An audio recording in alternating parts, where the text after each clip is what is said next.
When you put the Tab S9 Plus against the 11-inch M2 iPad Pro, there's a lot of fun stuff to talk about. We've got great displays, lots of impressive features. I've used both tablets for productivity, gaming, watching video, and for social media. So which one is better?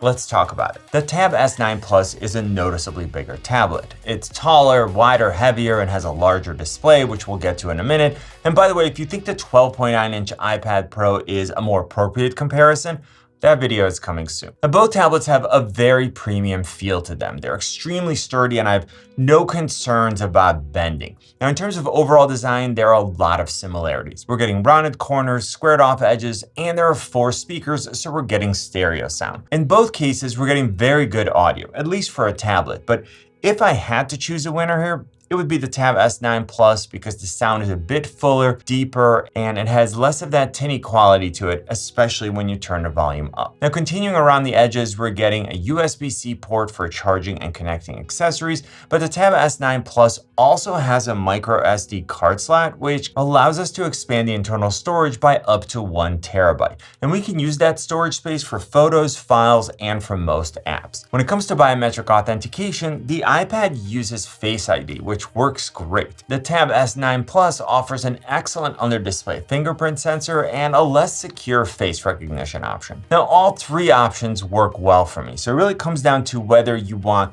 the more secure facial biometric option from the iPad or the versatility of multiple options from the Tab S9 Plus. Now let's get to one of the most fun features, the display. So the iPad Pro has an 11-inch Liquid Retina display with a resolution of 1668 by 2388, an aspect ratio of 10:7, 120 Hz adaptive refresh rate, and a pixel density of 265 pixels per inch. The Tab S9 Plus has a larger 12.4-inch dynamic AMOLED 2X display with a resolution of 1752 by 2800, a 16:10 aspect ratio, 120 Hz adaptive refresh rate, and 266 pixels per inch. Now, having used both quite a bit, I like the display on the Tab S9 Plus better. It's bright, it's very colorful, and the dynamic AMOLED 2X display has very dark blacks, which in turn create a more punchy image with excellent contrast. Now, when you're watching movies or videos, the aspect ratio of 16:10 on the Tab S9 Plus is closer to the aspect ratio of the content, so you end up getting a larger image with much smaller black bars at the top and the bottom. If you stretch the image to fill the screen on both devices, there's a much smaller crop on the Tab S9 Plus. If you're using these tablets in portrait mode, you can see more content on the Tab S9 Plus without having to scroll, and as far as width, they're about the same, so you're not really missing out anything when it comes to handwritten notes. Overall, we're getting 2 very good displays, but I would go with the Tab S9 Plus because it has outstanding image quality, it's bigger, and the aspect ratio is better suited for watching movies. Now, when it comes to charging, we don't get a charger with the Tab S9 Plus, but it is rated for 45 watts. And with the iPad Pro, we get a 1-port 20-watt charger. Now, whether I'm at home, in the office, or traveling, I always have more than one device to charge, which is why I now use the Nexo 300-watt charger from Ugreen. It's the first 300-watt 5-port GAN charger with a single dedicated 140-watt output port. And it can charge my 16-inch MacBook Pro to 56% in 30 minutes. It has 4 USB-C ports and 1 USB-A port, so I can charge multiple devices without needing an adapter. And with a total of 300 watts, all my devices are charged as fast as possible. It can even charge 3 laptops at the same time. Now, with this much capacity, you may be concerned about safety, but this charger has a built-in smart thermal guard system which protects connected devices from overheating, overcharging, and excessive current, so all my expensive devices are protected. So check out the link in the description to get a great deal on the Nexo 300-watt charger, and thank you to Ugreen for sponsoring this portion of the video. Now back to the tablets. Another super important aspect is the ability to expand the functionality by adding a keyboard case and a stylus, and there are some super important differences here. So looking at the keyboard options, the iPad Pro is compatible with Apple's smaller Magic Keyboard and also some excellent third-party options. The Tab S9 Plus is compatible with 2 different versions of the book cover keyboard from Samsung, and of course you can always use an external Bluetooth keyboard with both tablets. Personally, I prefer the feel of the keys on the Magic Keyboard, and the trackpad is definitely better. It also has USB-C pass-through, so you can charge the iPad while still being able to connect accessories. Moving on to stylus options, the iPad Pro is compatible with the second generation Apple Pencil. It pairs wirelessly, it can be stored and charged on the side of the iPad, and it costs $130. The Tab S9 Plus comes with a free S Pen, which also pairs wirelessly. It can be stored on the side or the back of the Tab S9 Plus, but it will only charge on the back. You're able to assign functions to the button on the S Pen, which is similar to the Apple Pencil's double tap function, but the S Pen also has several Bluetooth functions, so you can use it to take pictures, control media playback, and for several other useful tasks. Now, the S Pen doesn't need to be charged to write or draw. It's just for the Bluetooth functions, whereas the Apple Pencil does need to charge in order to work at all. Now, practically speaking, this isn't really a meaningful difference to me because the Apple Pencil is always charging while it's being stored and the battery lasts forever, but it's still something that I wanted to mention. Now, in both cases, latency is very low, but the actual writing or drawing experience is quite different. The Apple Pencil has a firm tip, so it's a little harsher when it hits the glass,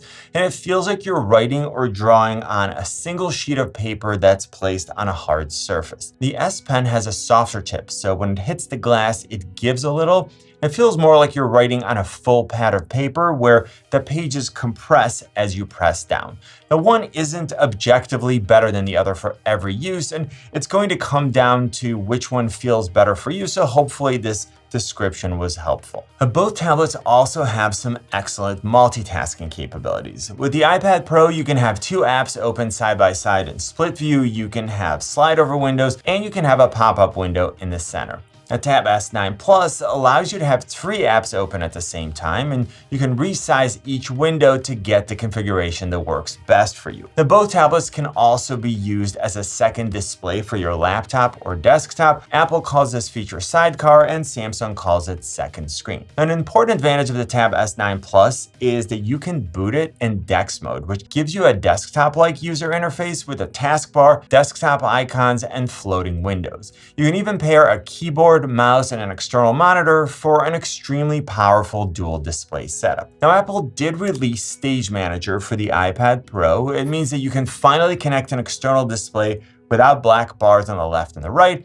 You can also extend your desktop to the external display and move apps and windows to it for a true dual display setup. I'm really happy that Apple continues to expand the functionalities of the iPad. I love how fluid and seamless multitasking is, and at the same time, the Tab S9 Plus with DeX is still a more capable option. Where things shift back in favor of the iPad is when we look at apps and long-term support. Now, there are lots of apps in the Galaxy Store, the Google Play Store, and the Apple App Store. So the majority of users are easily going to find what they need. Now, some creative specific apps like Affinity Photo and Procreate are only available for the iPad. So if you absolutely need those two apps, go ahead and get the iPad Pro.